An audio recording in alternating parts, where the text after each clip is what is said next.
ইমামুল আউয়ালিনাল আখিরিন বহর সদকা রাহমাতাল লিল আলামিন সাইয়্যিদুল কাউনাইন খাতমুল মুরসালিন আখিরামত বুদে ফখরুল আউয়ালিন। একটা তামসাই জোড়াই জোড়া হলো। ভাইরা আমার,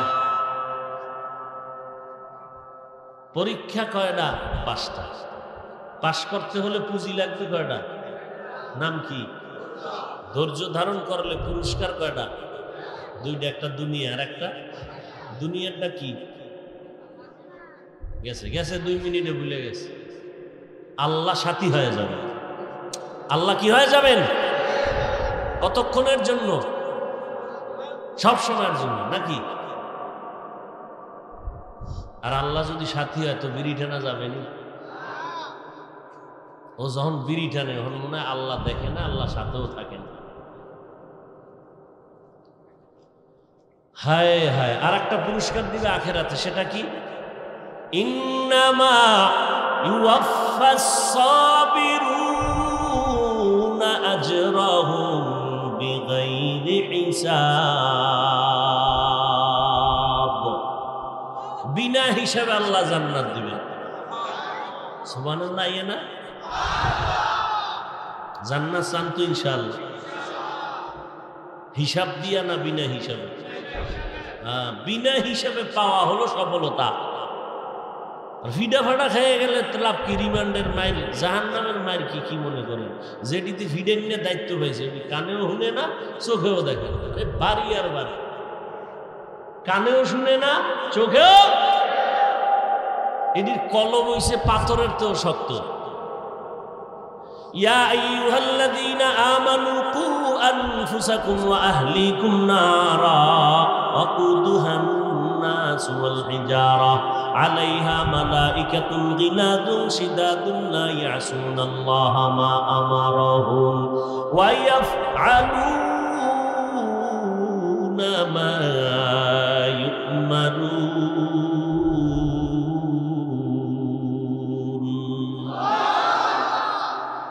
আল্লাহর অর্ডার বেডার ফিডা, খালি ফিডেইতেই থাকে। আল্লাহ যদি থাম না কয়, থামা থামি নেই, হোমানে ফিডা। এমন শাস্তি দেওয়ান না। দেখেন দুনিয়ার জেলখানায় ফিডানের দায়িত্ব আলাদা, মানুষ জবাই করার দায়িত্ব যারে তারে দেয় না। ধামাধাম তরবারি চালাইতে পারবো কল্লার উপরে, এরে দেয় দায়িত্ব, ফিডাও, জবাই করো। অনেকে জবাই করবে দূরের কথা, জবাইয়ের দৃশ্য দেখলে বেহুশ হয়ে যায়। আবার যারা জবাই করে এরা তো করতেছে একেবারে ইজি, গরু কাটার চেয়েও আসান। দিল পাথর হয়ে গেছে। কতটারে জবাই করে চলে এসে আমার কাটতে সমস্যা কি? আগের তুলনায় দেখেন না, জবাই বাইরে গেছে। মানুষ এত খারাপ কেমনে হয়? জানে আমি অন্যায়টা করলেই আমি ধরা পড়বো আজ না কাল, জানার পরেও কেন একজনের উপরে মারামারি করে, হামলা করে, চুরি করে, ডাকাতি করে। এই কয়েকদিন আগে মায়েরে মারছে, বাচ্চা 2টারে মারছে, জবাই করছে। পিচ্ছি একটা বাচ্চা ওরা আর মারে, মানে মায়েরে মারতে গিয়া স্বামী বিদেশ, সম্পদের লোভে নাকি স্ত্রী মহিলাকে যখন জবাই করছে দেখছে পোলায়, এটারও মারছে। এক পোলায় দেখছে এটা মারছে, আর একটা দেখছে এটারও জবাই করছে। বাচ্চা মেয়ে একটা সম্ভবত। এনারা কোন দেশে আছেন? মানুষ না। দেখেন কি সিক্রেট ভাবে কামগুলো করে, এরপর কি বাঁচতে পারে? কথা বলো, ধরা পড়ে না? পড়ে না? এই জানোয়ার গুলো যদি চিন্তা করতো যে আমি তো বাঁচতে পারবো না, ধরা পড়বই, আমার ফাঁসি হবে, লাভ কি? আমার জেলে পচতে হবে, লাভ কি? এই চিন্তা করলে তো মানুষ মানুষের উপরে অস্ত্র চালাইতে পারে। এমন একটা দিন নাই এই অঘটন, এই দুর্ঘটনার কবলে মানুষ শেষ হয়ে যাচ্ছে না, এমন একটা দিন নেই। মোটামুটি ফিলিস্তিনের চেয়ে আমাদের অবস্থা খারাপ, বেশি ভালো তা বলা যায় না, কঠিন হালাত। মায়েরে মাইয়ে মেরে ফেলায়, মাইয়ারে মাকে মেরে ফেলে, বাপ মা এভাবে স্বামী স্ত্রীকে জবাই করে, স্ত্রী স্বামীকে জবাই করে। কি এক পরিস্থিতি আমাদের সমাজের ভেতর। চেয়ার দখল লইয়া মারামারি, পদ লইয়া মারামারি, মসজিদ আল্লাহর ঘর এহেনও রাজনীতি। মানুষে যে কয় এই হুজুর কোন রাজনীতি চলবে না, আমি দেখি মসজিদ নিয়ে বেশি রাজনীতি মসজিদের মধ্যে চলবে। কমিটি লইয়া কি ভিডাভিডি যে চলবে, নামাজ নাই, পাগল হয়ে গেছে আর পদ দেওয়া। আল্লাহ সবাইকে হেদায়েত দান করে। 5টা জিনিসের পরীক্ষায় ধৈর্য ছাড়া পাশ করা যাবে না। 1 নাম্বার হলো আল্লাহর ভয় অথবা দুনিয়ার ভয়। আপনি আল্লাহর ইবাদত করলে আপনার চাকরি চলে যাবে, একটা ভয়। আপনি চিন্তা করবেন, অনেকে তো বলেই হুজুর কি করবো, চাকরি না থাকলে খামু কি? চিরামুড়ি খাবা না, খায় রোজা রাখবার করবা কি? মানে রোজা রাখতেও তো কিছু খাইতে হইব, পানি পান করবা তো পানি পাবো কি? পানি না পাইলে মরো। সামান্য অজুহাত দিয়া পুরো জিন্দেগিটাকে বরবাদ করে ফেলতেছে। আল্লাহর ভয়, আমার নবীকে পর্যন্ত বলেন, হে নবী আপনি আমার ভয় অন্তরে জমা করে নেন। ইয়া আইয়ুহান নাবিয়্যুত্তাকিল্লাহ ওয়া লা তুতি'ল কাফিরিনা ওয়াল মুনাফিকিন। হে নবী আপনি আমি আল্লাহকে ভয় করেন, কারণ ভয় অন্তরে থাকলেই বান্দা গুনাহ থেকে বাঁচা সম্ভব। আল্লাহ ভয় দিয়া পরীক্ষা নিবেন। জাহান্নামের আযাবের ভয়ে তুমি নামাজ ছাড়ো না নামাজ ধরো, অথবা দুনিয়ার বেঈমানের পক্ষ থেকে ভয়ের কারণে তুমি মসজিদে যাও, নামাজ পড়ো নাকি ছেড়ে দাও আল্লাহর মহব্বতের রশি। কতজন আইসা কান্না করে হুজুর একটা চাকরি পাইছি কষ্ট মষ্ট করিয়া, কিন্তু এখন আমারে বলে দাড়ি রাখা যাবে না। আমি বললাম তো আপনি এখন কি করবেন? কয় হুজুর দোয়া করবেন, আমি সিদ্ধান্ত নিয়েছি আমার চাকরি থাক আর যাক। মেহমান ঘরে আসা কত বরকত, মেহমান আসলে আপনার ঘরটা বরকত হবে, রিজিকে বরকত বেড়ে যাবে। মেহমানের সাথে খারাপ আচরণ যেন না হয়। ইসলাম বলে একটা বিধর্মীয় যদি আসে মেহমানদারি করায় দেও, তোমার ব্যবহারেই তার জন্য হেদায়েতের রাস্তা খুলে যাবে।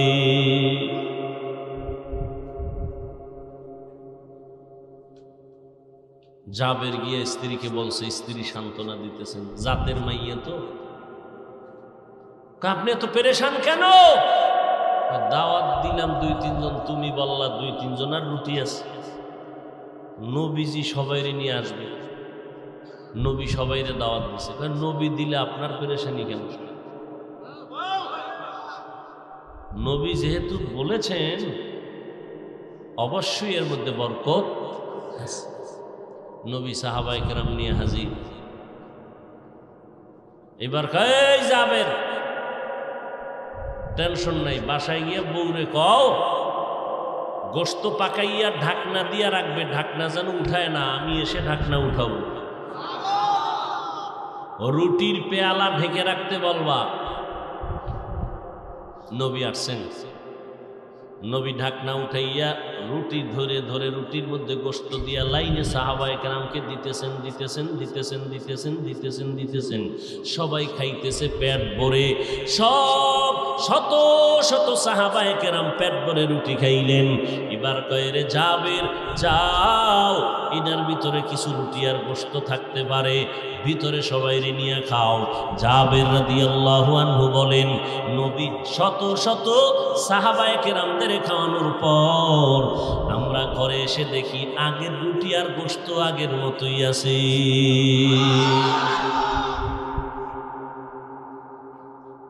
কেমন বরকতের জিন্দেগি! এরে আল্লাহর বান্দা, 10 প্লেট খাইতে পারার নাম বরকত না। ওই 10 প্লেট খাইয়া যদি পেট ব্যথা শুরু হয়, কি লাভ হবে ওই খাওয়া খাই?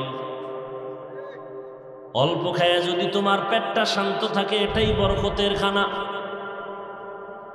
ওটায় শক্তি হবে, এর দ্বারা ইবাদত করতে শক্তি পাওয়া যাবে। আল্লাহ বলেন আমি 5টা জিনিসের মাধ্যমে পরীক্ষা করব, পাস করতে হলে লাগবে কি? ধৈর্য। ক্ষুধার তৃষ্ণায় দৌড় দেওয়া যাবে না। আল্লাহ বলেন আমি মুমিনকে পরীক্ষা করবই করব, মুমিন, কোনো বেঈমানকে না। কেন? বিয়া করতে গেলে মাইয়া দেখে 10টা, করবে কয়টা? একটা। 10 বারই দেখে কেন? এমন একটা মেয়ে দেখবো, পছন্দ করব, যে আমার হইয়া আমার ফুলের বাগান সাজাবে দুনিয়ায়, সন্তান আদর্শওয়ালা হবে, পরকাল জীবন সুন্দর করে দিবে। তদন্ত করে ডানে বামে এর কোনো বন্ধু বান্ধব আছে কিনা, না, মোহাব্বতটা শুধু আমার জন্যই। পরীক্ষা করে। আল্লাহ কয় আমি যে এমন আরামের জান্নাতটা যাদেরকে দিমু, একটু পরীক্ষা তো দরকার। وَلَنَبْلُوَنَّكُمْ بِشَيْءٍ مِّنَ الْخَوْفِ وَالْجُوعِ وَنَقْصٍ مِّنَ الْأَمْوَالِ وَالْأَنفُسِ وَالثَّمَرَاتِ। 5টা জিনিসের মাধ্যমে আমি আমার আপন মুমিন যারা, যাদেরকে আমি জান্নাত দিব, বিনা হিসাবে দিব। আমার যারা আপন, এগো আমি জান্নাতটা কি হিসাব নিয়ে দিব না হিসাব ছাড়া? বিনা হিসাব।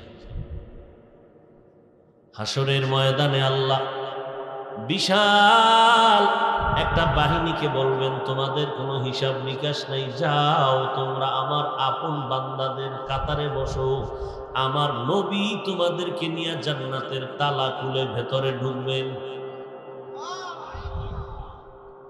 ইয়া আইয়াতুহান নাফসুল মুতমাইন্নাহ ইরজিই ইলা রাব্বিকি রাদিয়াতাম মারদিয়াহ ফাদখুলি ফি ইবাদি ওয়াদখুলি জান্নাতি। জান্নাতের কথা পরে আল্লাহর প্রিয় বান্দাদের দলভুক্ত হও, এরপরে জান্নাতে ঢুকো। তাহলে জান্নাতের মূল্য এর থেকেও বেশি মূল্য আল্লাহর কাছে প্রিয় বান্দা যারা, তাদের। এই জন্য আগে তাদের দলে ঢুকো, এরপরে জান্নাতে। তবে ওই জান্নাতটা আমি বিনা হিসাবে আমার আপন মুমিনদেরকে দান করব দুনিয়াতে 5টা পরীক্ষার মাধ্যমে। কয়টা?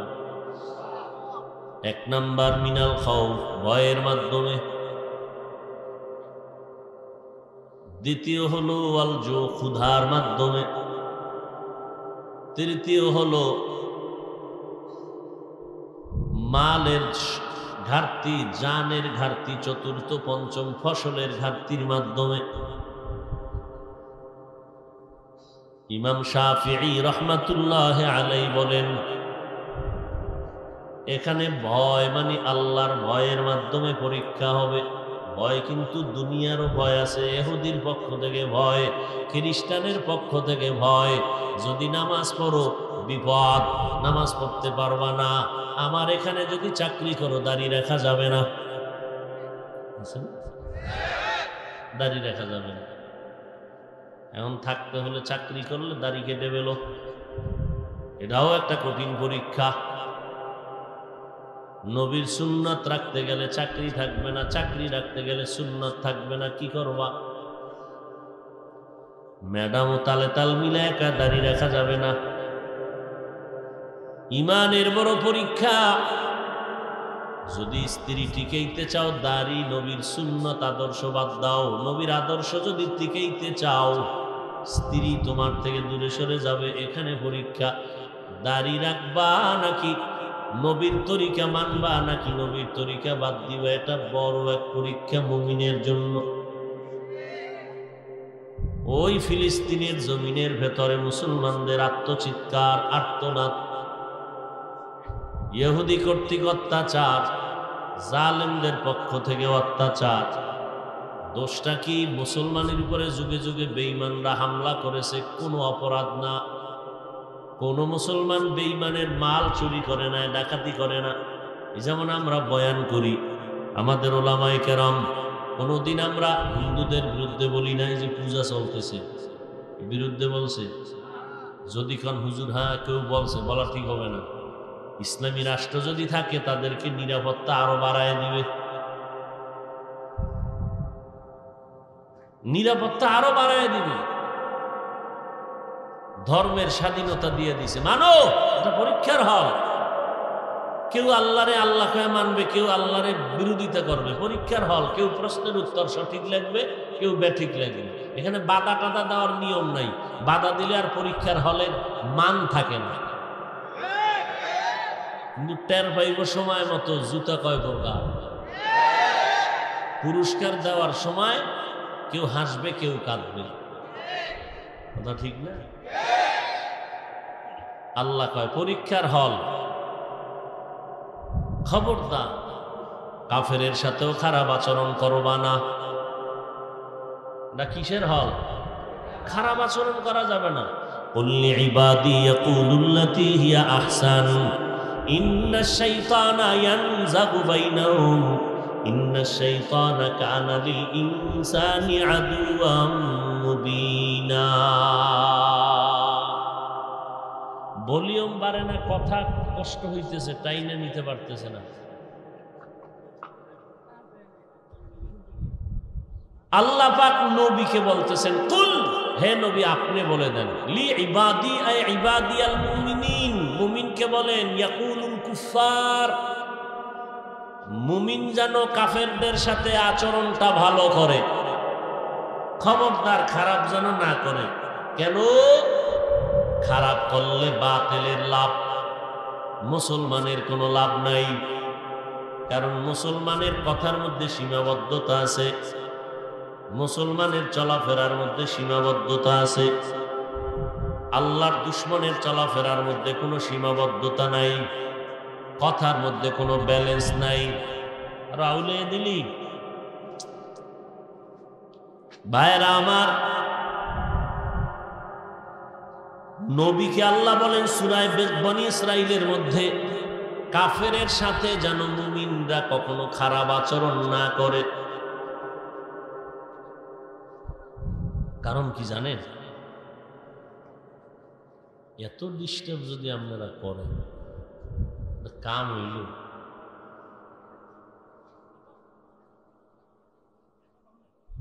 কাফেরের সাথে ব্যবহার আচরণ ভালো করতে বলছেন কে? আল্লাহ। কারণ কি জানেন? আপনি ওর সাথে তর্কে জড়াইলে আপনার আব্বা আম্মা বাদ দিয়া ডাইরেক্ট আল্লাহরে গালি দিবে, নবীরে গালি দিবে। আল্লাহ কয় তর্কের দরকার নাই, হেদায়েতের চাবি তুমি বক্তার হাতে দেই নাই যে গালাগালি করে এটারে ইসলামে ঢুকাইতেই হবে। হেদায়েতের চাবি কার হাতে?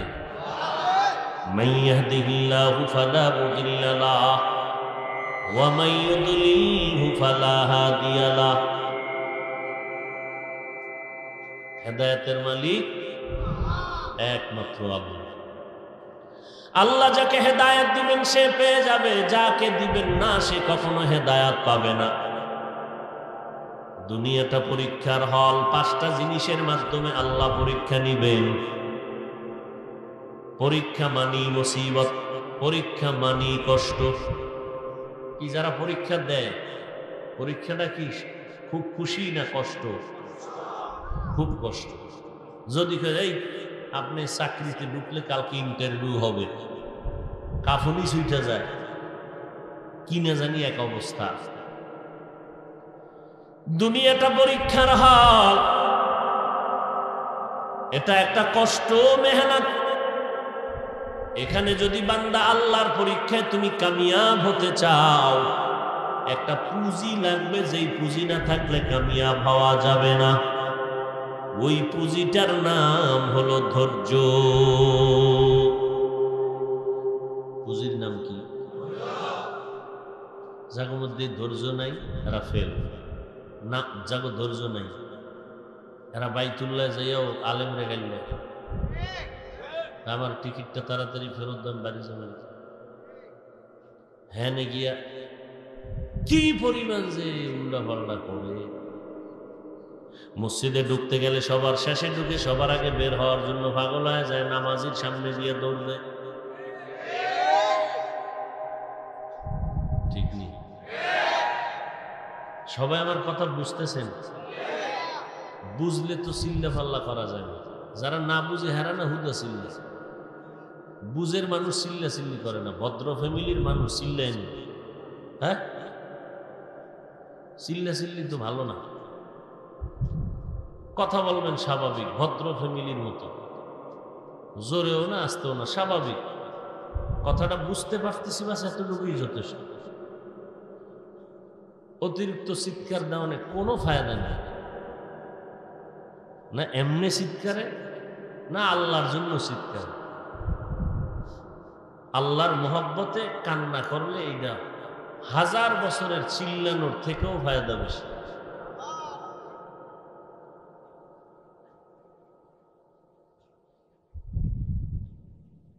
আল্লাহ পুঁজির নাম কি?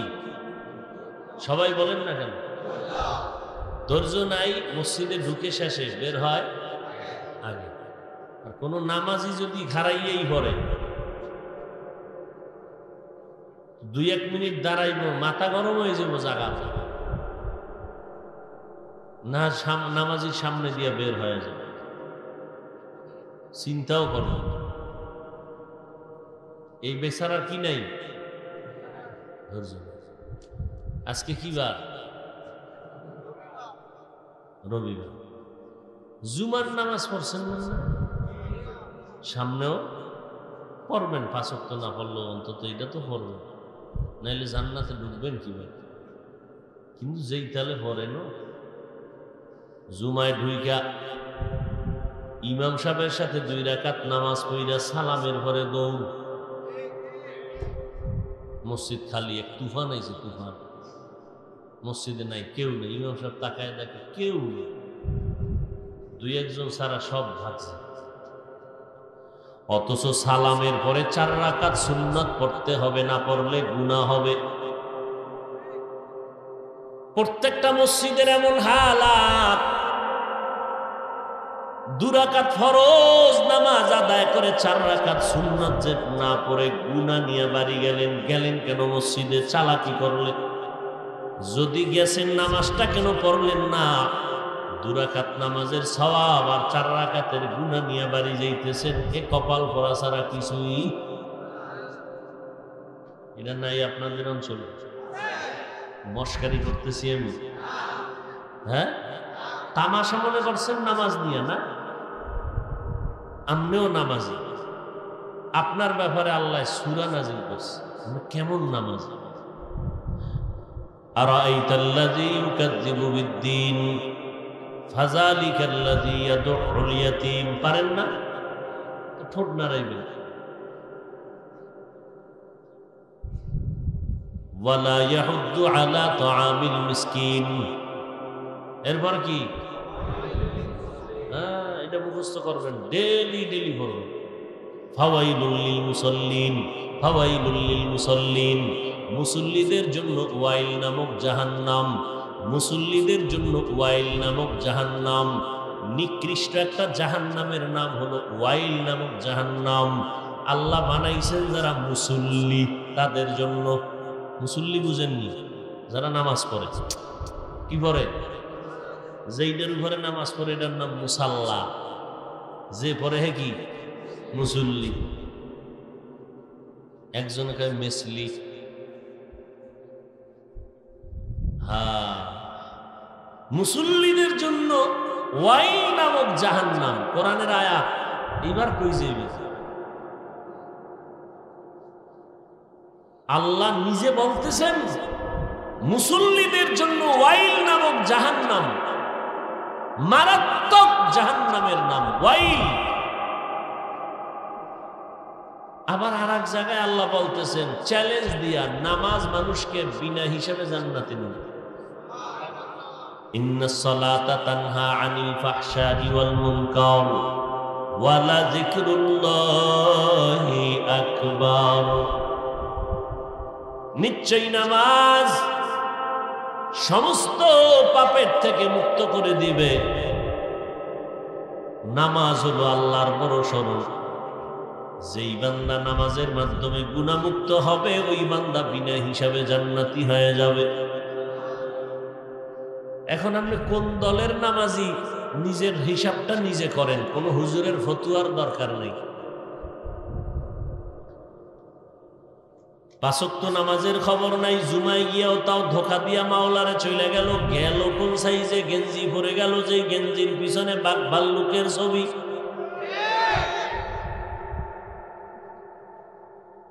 একটু আমাদের কোনো চিন্তা নাই, পেরেশানি নেই, খুব আরামে। আবার একদল নামাজ পড়ে, ঠিক 5 বেলার নামাজও পড়ে, জুমাও পড়ে, সুদের ব্যবসাও করে। আছে না? বাধা দিবে কি? কারো বাধা দেওয়ার অধিকার? আমি মাইকে কয়ে গেলাম বক্তা হিসাবে, আর এখানে নাই নাকি কোন ইমাম সাহেব জুমায় কোক না, টের পাইবে চাকরির সীমানার স্কেল কত। কারণ শিয়ালের হাতে মুরগি আমানত রাখলে যা হয় তাই হয়। শিয়াল পণ্ডিতের মুরগি দিয়ে কয় 3 দিন পরে নিব আমানত। শিয়াল মুরগি আমানত রাখবে? এটা সুদখোর, ঘুষখোর, বেনামাজিরে যদি ধর্মের চাবি দিয়ে কয় তুমি রক্ষা করো, তাহলে ওই ধর্মীয় প্রতিষ্ঠান এমনই হবে। আল্লাহ হেদায়েত দান করেন।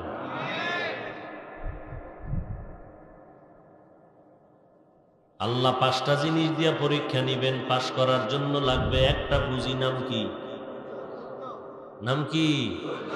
ধৈর্য বড় দামি এক সম্পদ। যারা ধৈর্য ধারণকারীদের অন্তর্ভুক্ত হবেন তাদের জন্য বড় বড় 2টা পুরস্কার, একটা দুনিয়া, একটা আখিরাতে। দুনিয়ার পুরস্কার হলো ইন্নাল্লাহা মা'আস সাবিরিন। আল্লাহ বলেন, ও ধৈর্য ধারণকারীর দল, আমি তোমার সাথী হয়ে গেলাম সব সময়ের জন্য।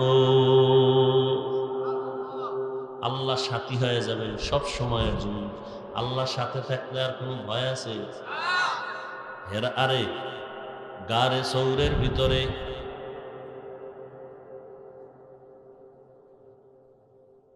আল্লাহ তাআলা নবীকে হিজরতের জন্য অর্ডার করলেন, আবু বকরকে সাথে নিয়ে রওনা। গুহার মধ্যে আশ্রয় নিলেন। আবু বকর রাদিয়াল্লাহু তাআলা আনহুর রান মোবারকে রাসূল মাথা মোবারক রেখে একটু তন্দ্রাচ্ছন্ন হলেন। আবু বকর কেমন যেন একটু ভয় পাচ্ছেন। আল্লাহ পাক সান্ত্বনা দিয়ে দিলেন, ইন্নাল্লাহা মা'ানা লা তাহজান ইন্নাল্লাহা মা'ানা। হে আবু বকর, কোনো ভয় করবা না, আমাদের সাথে আছেন কে? আল্লাহ থাকলে আর কোনো ভয় বুঝেন কিছু? এক ইহুদি তরবারি নিয়ে নবীর সামনে দাঁড়ানো, আমগো নবী আর ইহুদি, আর কেউ নাই। তরবারি দৌড়ে, এই মুহাম্মদ, কি করবেন? আপনারা বোবা হয়ে থাকবেন, মুহাম্মদের নাম শুনবেন, কি পড়বেন? পড়বেন না কেন? বেশি বেশি পড়বেন। ও জেলাফি নেই, এই জন্য পড়বেন। বাঙালির বদব্বার, জেলাফি না থাকলে আর দরুদ পড়ে না। আর জেলাফি পাইলে দরুদ পড়বে। জুমার পরে সুন্নত 3 জুমারটা বাদ গেলে হেও কাজা করবে। ইহুদি কয়, এই মুহাম্মদ সাল্লাল্লাহু, এই যে তরবারিটা এখন আমার হাতে, তোমার যদি একটা মাইরেই দেই, কে ফিরাবে? কেউ নাই। নবী কয়, আমার আল্লাহ ফিরাবে। কে ফিরাবে? নবী এ কথা বলতে না বলতে ইহুদির তরবারি কাঁপতে কাঁপতে পড়ে গেছে নিচে। নবী তরবারি দিল, এই ইহুদি ভাই, তরবারি এখন মুহাম্মদের হাতে, তোর একটা মারলে কে ফিরবে? ইহুদি কয়, মুহাম্মদ তুমি যদি একটু দয়া করো। নবী কয়, এ কথা বলিস না, বল আল্লাহ যদি দয়া করেন। যদি আল্লাহ দয়া করেন বলি তো অর্ধেক বলে লাভ কি, পুরাটাই বলি। তোমার আল্লাহরে যদি আমি মানিয়েই নেই তো আমি অর্ধেক মানবো কেন? কালেমা পড়ায়া দাও।